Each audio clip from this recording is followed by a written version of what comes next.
to my channel. So in this video, I will be discussing what to expect after you graduate from tech school. So I will obviously be going based off of my experience. I'm assuming it's kind of similar, and it should be similar all throughout all tech schools. I guess it might be a little different depending on your base and if you're going overseas. Now, a couple weeks before you graduate from tech school, your NTLs, which are your military training leaders, should be informing you to frequently be checking your emails and text messages just to see if you've been contacted by your sponsor from your new base. Now, everybody is assigned a sponsor who is essentially supposed to be somebody who helps you get to your first base, whether you're driving there, flying there. They're essentially supposed to help you get all settled onto your new duty station. They should end up contacting you via email prior to your graduation date just to get a little bit of information about you, and they'll ask you, when is your arrival date? Are you taking RAP?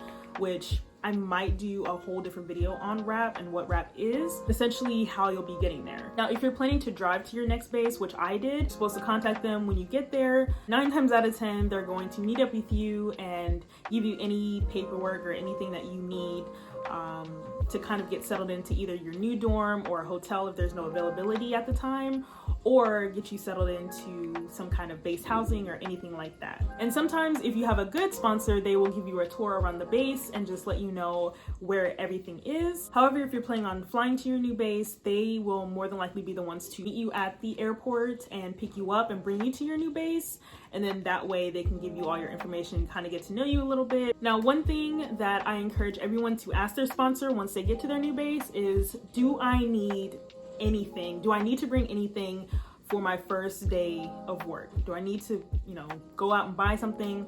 What do I need for my first day of reporting? My first day of work, I had to report at 6:30 a.m. So it was still dark outside, and I did not know that I had to wear a reflective belt on the flight line.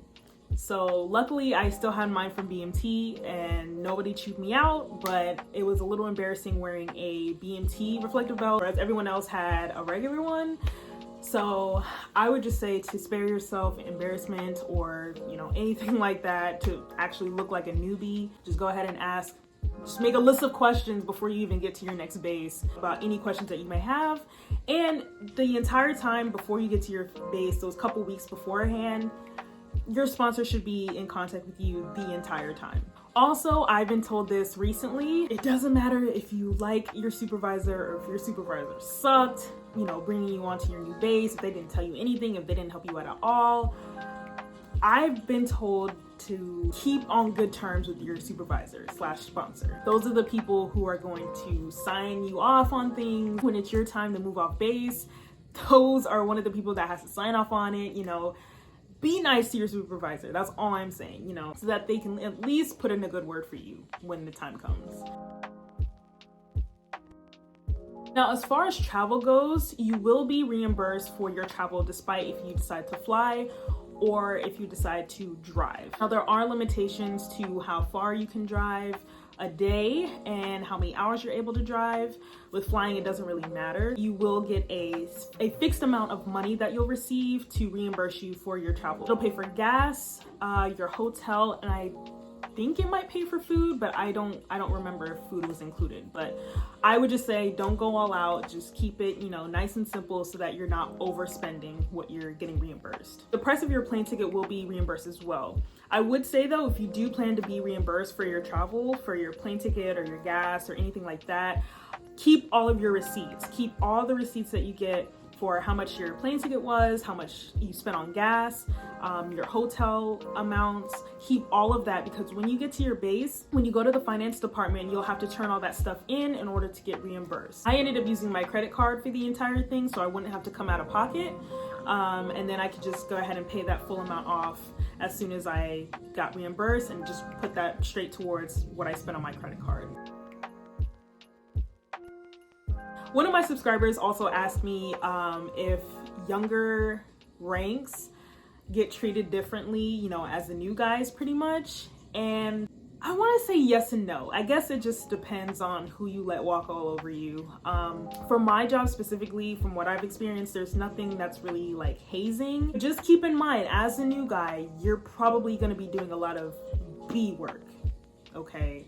you're probably going to be made to go, you know, get tools or run errands or whatever the higher ranking individuals or people that have been there longer had to do, they're gonna make you do it because you're new. And that's just how it is with any job. So I would just say keep an open mind, not picking on you just to pick on you. You're just a new guy, and you kind of got to understand, if you were in their position and you've been there for a while and you were made to do the exact same thing, if a new person's gonna come in, you're not gonna want to do it. You know, you're not gonna want to do that all the time. So, but everybody does hold their end of the bargain. Everybody does their part. So it's not like anyone's just picking on you. Don't feel like anybody's picking on you. I wish I knew more about base housing and for people with dependents and married couples transitioning to a new base, but at this time I don't. I will definitely do more research on that and probably make another video about that sometime in the future. So if you guys have any other questions that I did not answer, I feel like this video is very quick and probably a little vague to some people, but I try to answer as much as I possibly could because the transition really isn't a big part of your career. But yeah, so if you guys have any questions that you want me to answer, I will do my best to answer every single one in the comments below.